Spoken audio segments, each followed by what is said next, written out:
It's kind of wild when you stop and think about it.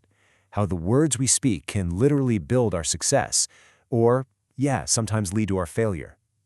Our voice is one of the most powerful tools we have, but we don't always give it the attention it deserves. So, let's change that. Let's break down how to really harness that power. This quote just hits the nail on the head, doesn't it? It's not always about having the single best idea in the room, it's about how well you can bring that idea to life for other people. I mean, a truly brilliant concept can just fall flat if it's delivered poorly, while a pretty simple idea can sound absolutely revolutionary if it's shared with passion and clarity. And that's the million-dollar question, isn't it? Getting this right can feel like a huge challenge, but here's the good news. It's a skill, and like any skill, you can learn it. And that's exactly what we're going to tackle right now. All right, first things first. Before we dive deep, we got to get our bearings and understand where oral communication fits into the whole communication landscape. Let's get the basics down. Okay, so let's zoom all the way out. The giant umbrella term for all of this is verbal communication. Anytime you use words to get your point across, whether you're talking, texting, or writing a novel, you're doing it. It all goes back to that Latin root, verbum, which simply means word. So this whole verbal communication thing really branches into two big categories. You've got your written communication, super important for sure, but that's a topic for another time. For today, we are laser focused on the left side, oral communication, the power of the spoken word. Okay, let's get practical. Where does this stuff actually show up in real life? We're going to walk through the 5 key forms of oral communication, the situations you find yourself in every single day, maybe without even thinking about it. And we're starting with the big one, the OG of communication, really, just talking to someone face to face. This is where it all began, and honestly, it's still the most complete way we interact. The huge advantage here, obviously, is that it's so rich. You get that instant feedback, not just from what they say, but from their body language, their expressions.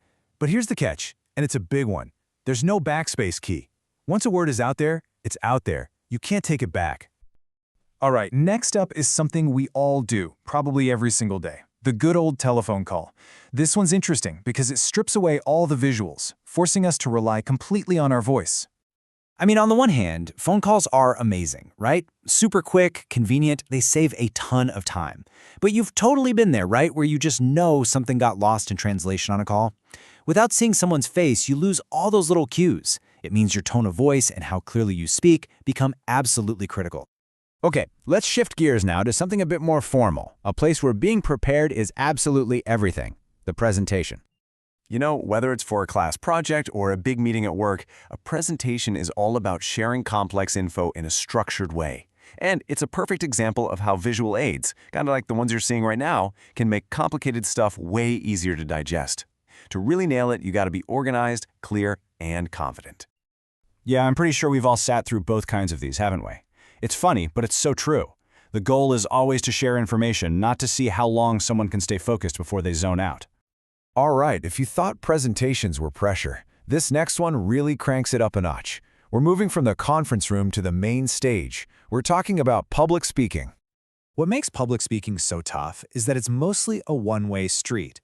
You're broadcasting your message out, but you don't get much feedback in real time. You can't just easily read the room.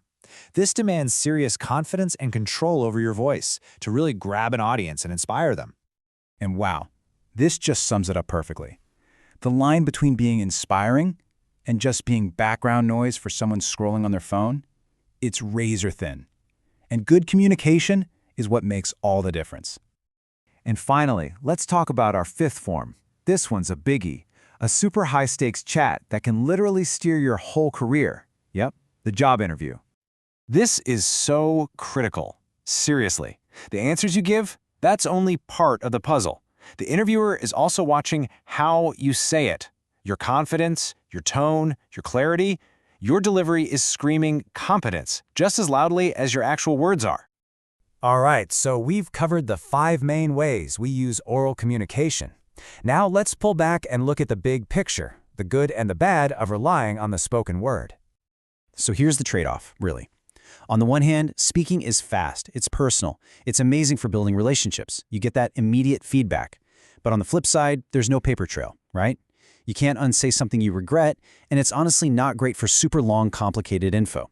The trick is knowing which tool to use for the job. Okay, so after all that, what's the bottom line? Why does getting good at this stuff really matter? Let's bring it all home with the ultimate takeaway. Well, it really boils down to this. Being a strong speaker is just fundamental. It's a game changer for everything. It leads to better understanding, it builds your own confidence, and it makes you better at working with people. From school to your job to your personal life, it helps make sure your ideas are not only heard, but actually valued. And that's what I want to leave you with. Every single conversation, every time you speak, is an opportunity. A chance to build trust, to share an idea, to inspire someone, or just to make a connection. So the real question is, what are you going to build with yours?